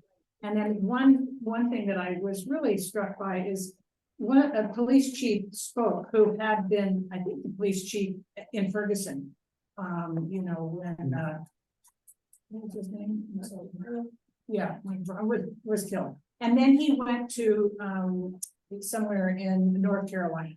And he said when he went to North Carolina, he changed his oversight, process entirely. And he brought in much more community-based, citizens. And he said it just changed the whole process. And it was very productive. And so I was really gratified by that. That the police chief actually did that, and then, I mean, there were lots of different, workshops or things that I felt were very, very helpful. The last one I thought was just very powerful when they talked about racism and law enforcement and is reform even possible. And it was a very powerful workshop. And the uncle of Grant, it was Oscar Grant, was there speaking. And when people speak about their personal experience with law enforcement, it is so powerful. And there were any number of those, speakers. So that was my experience. It was very helpful. And the food was great too. Darnell, go ahead. So I'll be brief. I agree with Robin. I think as a newer member coming in and learning more about how our staff works, particularly the investigations, sitting down with just the team as well, learning how what John does and the rest of the staff was tremendous. I highly encourage for any new member coming upon this very important committee. Number two, one of the more insightful takeaways that I brought back was a symposium I saw where we were talking about how ILRO groups or community advisory groups and unions could actually find some common ground. Because at the end of the day, I think that's where a lot of the rub is. And interesting enough, they both pointed, both the advisory boards and the unions are pointing to the politicians as getting in the way. And I think that in the future, for a model for us working together, that any inroads that we can make with learning how to work with unions is going to only close the gap and build the trust in the system, because I think that there's a lot of commonality. Of course, we're not going to agree on everything, but there's some opportunities for growth there. And then lastly, I think just learning that we're not alone in Sonoma County. I mean, this thing is worldwide. I was completely over the world, like blown away. I talked at length with the lady from Jamaica who's running their advisory council there and their oversights. And Trevor and I met the team from Puerto Rico. And so just the international scope of the work that we do was it was eye-opening. So very well attended. Thank you, staff, for all the organization. Lizette, Melanie, like you guys did a great job You know, Sylvia, you guys, it was awesome. So thank you. Thanks, Darnell. Go ahead, Tom. Yeah, briefly, I'd say, yeah, it was an amazing experience. I think we all had a really amazing experience. I think particularly for me, that it's brand new when the conference happened. It was just an incredible privilege. It was so great to get to know some of you guys better and just to see the vast scope of professionalism and amazing work that's being done across the country with professionals in that oversight field. It was really just a perfect crash course. Really, really exciting. I would say one takeaway was just a certain level of gratitude hearing some of the horror stories that go on in other parts of the country with other sheriff's offices or with other prisons and detention facilities. One thing that just struck me that I think is worth taking a moment for is that by comparison to so many other parts of the country, I think in Sonoma County, we have it a lot better. Just with our current sheriff, even the ladies who presented tonight and some of the people who gave us the tour. I was able to take a tour in our jail. And with the conversations I've had with John about the work he's been able to do and the relationship that he's building with the sheriff, even as it was mentioned tonight, you know, that the sheriff wants to be included in some of our discussions, is much more willing in past leadership to come to the table and have open dialogue. I think we have a lot of reason to be optimistic about this moment in time, about our current sheriff, about the people we have commit up this body and ILRO. And I think we should just be encouraged and really trying to take advantage of that as much as we can. A side note within that, I think is the importance of continuing community outreach and getting the community more on board. Because you never know who our next sheriff might be and if they'll be as open to reform. So, and I think to a large extent, the work we do here only is able to have a certain level of power and effect if the community is engaged behind us. If the community doesn't care, there's only so much we can do when tough decisions have to be made and we need to apply some pressure. So I'll just say, yeah, I'm grateful that compared to lots of parts of the country or much bigger cities, thanks for not being able to provide this in so many areas. I think we should be optimistic and try and get the community behind us and all we do. Thank you. Thank you all for sharing. What about Casey? My fellow CAC members are so articulate that they haven't left much for me to express, but yeah, I thought that the meeting or the conference was extremely inspirational, even though I got COVID on day 2 and was confined to my room for about 5 days after that. And so missed the vast majority of the conference, but I really did appreciate getting to know the ILRO staff better. I really did appreciate Robin doing so much to take care of me while I was jacked up with COVID in my room. And, you know, just to piggyback on what you said, Trevor, about the good fortune that we have and what to not take for granted. One of the presentations that I went to had to do with municipalities and counties that had developed substantial civilian oversight, both professional and citizen level, and were being in essence outlawed and overridden by state legislatures within their states that were seeking to remove the authority from them to do what their own local electorates had voted for them to do. And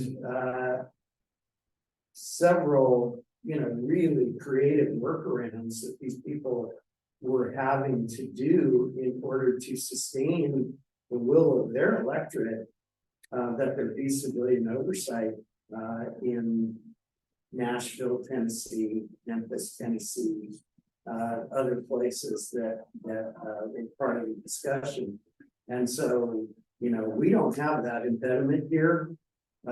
So no excuses, right? Let's go, let's put the energy into it and do what the electorate asked us to do here. Thank you. Yeah. Thank you all. So we'll move, any other announcements? Anything unrelated, okay. So item 14, the next regular meeting of the CAC will be Wednesday, February 7th at 6 p.m. Here at the Finley Community Center in this room. And we have item 15 on there, but you don't need to have Zoom on for that. So we'll adjourn the meeting at 8:14 p.m. and thank everybody for joining us. Thanks, Darnell. Feel better, Darnell. Yeah. Yeah, I feel better. Good night. Good night. Night.